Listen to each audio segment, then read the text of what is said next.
March 28 దేవుని వాగ్దానము. భయపడకము, నేను నీకు తోడై ఉన్నాను. యెషయా గ్రంథం 43:5.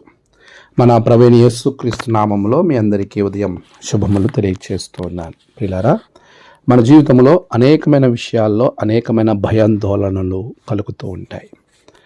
చాలా విషయాలకు భయపడుతూ ఉంటాం. ఒకవేళ నీ జీవితంలో ఇప్పుడు నువ్వు ఎలా ఉన్నావు? ప్రియులారా, మీరందరూ క్షేమంగా ఉన్నారని నేను నమ్ముతూ ఉన్నాను. మీ జీవితం దేవుని యొక్క చేతిలో ఉన్నది. ప్రభువైన యేసుక్రీస్తును నమ్ముకున్న మీరు ధన్యులు. ప్రభు యొక్క వాక్యము మనలను బలపరుస్తుంది, ధైర్యపరుస్తుంది. ఈరోజు మనమందరం కూడా దేవుని వాక్యానికి లోబడిన వారంగా, ప్రభు యొక్క చిత్తములోనికి మనం వెళ్ళే వారంగా ఉండాలి. అలా ఉండినప్పుడు దేవుడు మనల్ని ఎంతో ఆశీర్వదిస్తాడు. మనకున్న భయాలను తొలగిస్తాడు. నువ్వు దేని కొరకు భయపడుతున్నావో దానిని ప్రక్కన పెట్టి దేవునిలోనికి రావాలని ప్రభు నిన్ను ఆహ్వానిస్తున్నాడు. నువ్వు భయపడకము, నేను నీకు తోడుగా ఉన్నాను. అన్ని విషయాలలో ప్రభు నీకు తోడే ఉండి, నీకు దేని విషయమై దేనిని గురించి నువ్వు భయపడుతున్నావో దాన్ని తొలగించడానికి ఆయన ఎప్పుడు నీతో ఉంటాడు. అదృశ్యమైన హస్తం నీకు తోడుగా ఉంటుంది. నీకు ఆలోచన చెబుతుంది. నీవు ఆ ఆలోచనలను నీవు స్వీకరించాలి.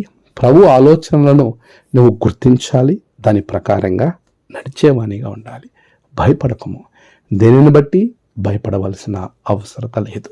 కారణం, నిన్ను సృష్టించిన సృష్టికర్త నీ భయానికి కారణమైన వాటిని నీ దగ్గర నుండి తీసివేయడానికి ఆయన ఎప్పుడు సిద్ధంగా ఉన్నాడు.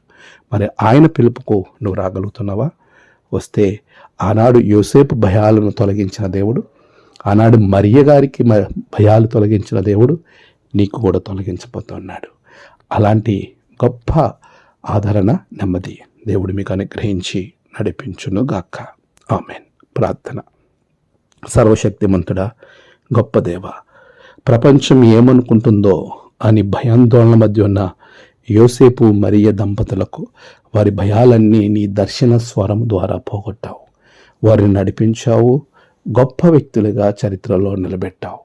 ఈరోజు నీ బిడ్డల జీవితంలో ఏ భయాందోళన మధ్య వారు ఉన్నారో తెలియదు, కానీ వారి ప్రతి భయాలను, ఆందోళనను తొలగించండి నాయన. రాబోయే దినాల్లో గొప్పగా వారిని నిలబెట్టండి. ఈరోజు వారి ప్రయాణాలు, పనులు, తలపెట్టిన కార్యాలన్నిటిలో జయము దయచేయండి. నేడు జన్మదినము, వివాహ దినము, ఆయా విశేష దినములు జరుపుకుంటున్న బిడ్డలను బహుగా దీవించండి. తమ ప్రేమ కోల్పోయిన వారి కుటుంబాలకు నెమ్మది దయచేయండి. దినదీవెనతో నింపి మీరే మహిమ పొందమని యేసు నామమున ప్రార్థించి వేడుకొంచున్నాం తండ్రి. ఆమెన్. తండ్రి, కుమార, పరిశుద్ధాత్మ త్రియేక దేవుని దీవెన మీకు తోడుగా ఉండి నడిపించును గాక.